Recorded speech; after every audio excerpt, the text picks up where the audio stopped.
It was suggested that it was your dad's wish that Kendall take over as CEO. Oh, so he underlined recently? Underlined or crossed out? Shiv. Oh, no. I'm not saying for or against. I'm just, as a matter of fact, it's... Are you serious? I mean, it's kind of... I'm kidding. Let me see the thing. It's underlined or crossed out. It doesn't really matter because it's legally, it's the board, yeah, who will choose. How good was Succession? I miss it. For all you Succession fans, it was a big sort of plot axis, right? A big debate as the three siblings fought each other to take control of their father's company when he died. Was Kendall Roy's name underlined or crossed out? We show you that clip because it's better than anything in the actual news, but also it is connected to new reporting in the New York Times. And it sounds like the world of Succession is now playing out in real life. Rupert Murdoch, the patriarch of the family the show was partly, loosely based on, is trying to secure the future of his empire, which includes Fox News, the Wall Street Journal, the New York Post, and major newspapers and television outlets in Australia and Britain. The Times reports this, quote, a Nevada commissioner ruled resoundingly against Rupert Murdoch's attempt to change his family's trust, to consolidate his eldest son Lachlan's control of his media empire and lock in Fox News's right-wing editorial slant. That's according to a sealed court document obtained by the New York Times. The commissioner, Edmund Gorman Jr., concluded in a decision filed on Saturday that the father and son, who is the head of Fox News and News Corp, had acted in, quote, bad faith in their effort to amend their irrecoverable trust, which divides the control of the company equally among Murdoch's four oldest children, Lachlan, James, Elizabeth, and Prudence, after his death. The Times reports that this effort was made not for money reasons, but for editorial reasons. Quote, Murdoch, now 93, has long intended to bequeath these sprawling media conglomerates to his children, but he is also determined to preserve the right-wing bent of his empire. And reconciling these two desires has become a growing challenge for him. James and Elizabeth are both known to have less conservative political views than their father or brother. If Murdoch fails to lock in Lachlan's leadership of the company, he will be unable to ensure that Fox News will remain a right-wing news outlet after his death, putting in jeopardy the legacy of the conservative empire he has spent his life building. Fox News, which was founded in 1996, has changed the media landscape as the preeminent right-wing television network and has held an outsized impact on the actions of our government, especially with Donald Trump atop the Republican Party and heading back to the White House. Demonstrating that point, so far nearly a dozen of Trump's new staff picks for his second term are Fox News hosts or contributors. Joining our conversation, President of Media Matters for America, Angelo Carusone, is back. David's here as well. Angelo, just in your view, what matters most about this story? I think what matters most is the timing here. And the timing doesn't just overlap with that Succession episode, which is really important because that then led to James and Elizabeth beginning to have some planning and discussion meetings about what happens in the event of their father's death, which partly led Rupert Murdoch to think about, oh, wait a minute, they may try to replace Lachlan. But something else happened in that period in 2023 as well, and that's that all of the revelations from the Dominion lawsuit against Fox News also came to light.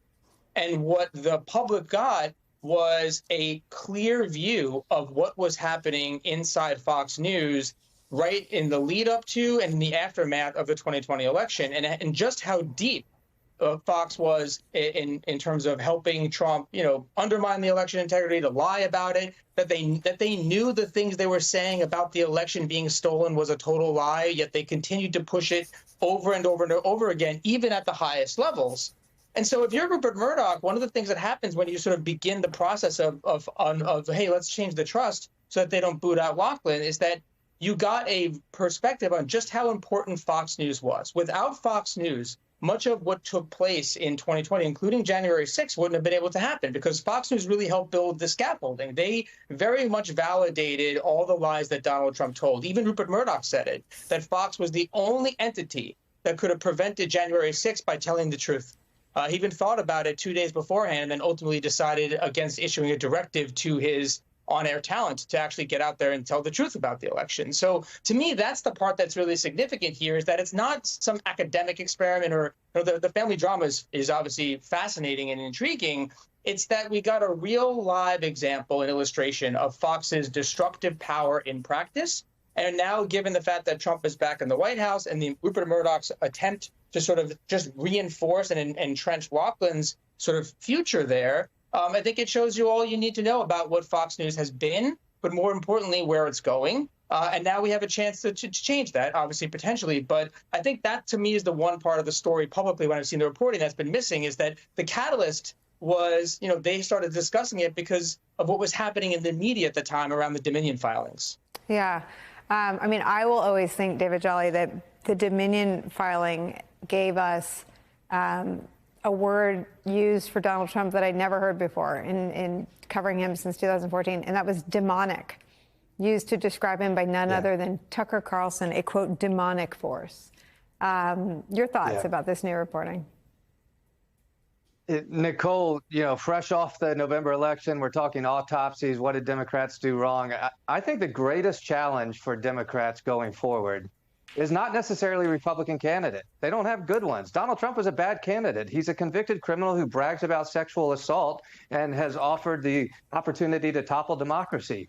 The greatest challenge for Democrats is not their own candidates. They have a remarkable bench, incredible candidates. I think the greatest challenge for Democrats right now is Fox News. It's the Fox News enterprise and the Fox News environment, which, as Angelo said, without Rupert Murdoch's machine, January 6th may not have happened. Without what we learned in the Dominion settlement and Smartmatic, maybe evidence would not have come to light about the falsehood they lay in front of the American people. And it is clear, whether it's wrapped in, the tendencies towards white nationalist stories or migrant caravans, or just defining Joe Biden for 4 years as the Biden crime family, the successful effort by Fox News to stoke division and to stoke anxiety and to stoke anger is real. And it may be more powerful than a Republican or Democratic force. And Democrats have to figure out a way to tackle this. This is an enormous challenge. I just had lunch with a former elected local official, been in politics for 40 years, old school kind of politician, just fix roads and deal with local issues. And she told me, for the last 2 years, everyone who would come before the commission was angry. They were mad. They didn't know what they were angry about, but they were angry Republicans who felt like they were not heard. This is the strategy of Fox News. It's a great challenge for Democrats going forward. I need to sneak in a break. I want to keep both of you over because I learned on campaigns that the only way to beat an opponent is to respect an opponent. And I really think this is a moment where the only way to outfox Fox is to respect what Fox has built. And what Fox has built is so much more than the scaffolding for Trumpism.